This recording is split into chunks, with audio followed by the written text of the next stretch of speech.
Alright, so now let's take a look at the app. So there are three main features: the message, the market, and the product. Let's start with the simpler features in messaging. Messaging allows one company to communicate with another.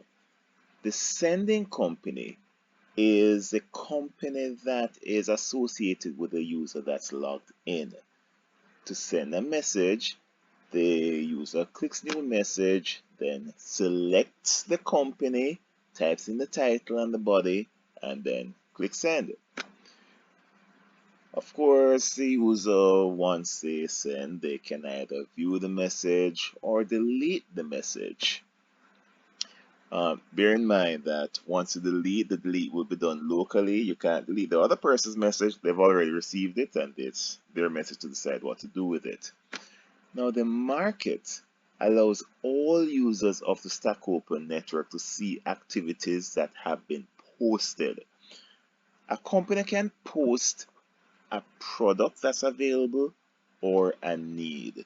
To post a product, the company will tell how much of the product, so putting the units and the quantity, and then select one of the products from the list of products that they manage, and then specify a date, click save, then everybody can see it. You can also post that you want something. If you want something, there's no drop down list, you just type in what you want. Once you have posted, you can delete one of your posts. You can't delete anybody else's posts, you can only delete your posts. Now, the product list really is a list of products that you'd have set up on the back end.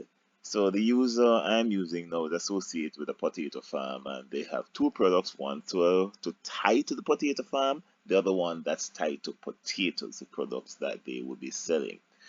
Once you click on the product, you get to see a list of versions for the product.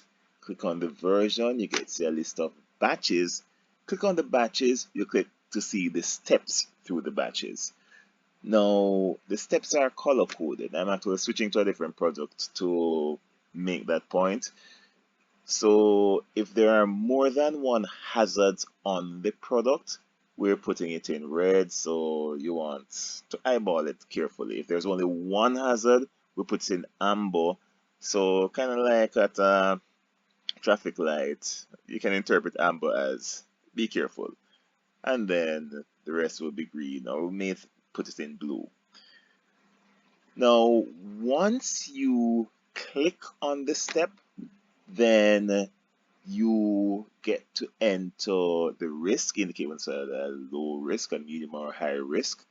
The user that is logged in is the user that's supposed to be validating, and that user is going to be saved on the step. If you want, you can type in a reading that might be relevant to the product.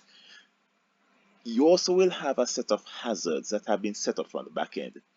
If you figure out at this point in time that there is a new hazard, however, it's possible to actually put a hazard just on this batch, or you can put a hazard on all subsequent batches for this step for the future. So you can actually update the product definition by putting a new hazard on the step. Right now, we're not going to enter any more hazards.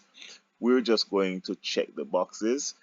Bear in mind that once you have hazards on a product, on a step, you must indicate that hazards have been handled to save it. If you're not ready to save, you can actually lock it, lock the step. That feature only comes in handy if you have more than one user for your company. And then once you save the product, then it is recorded on the back end and updated on the report. And that really is the app.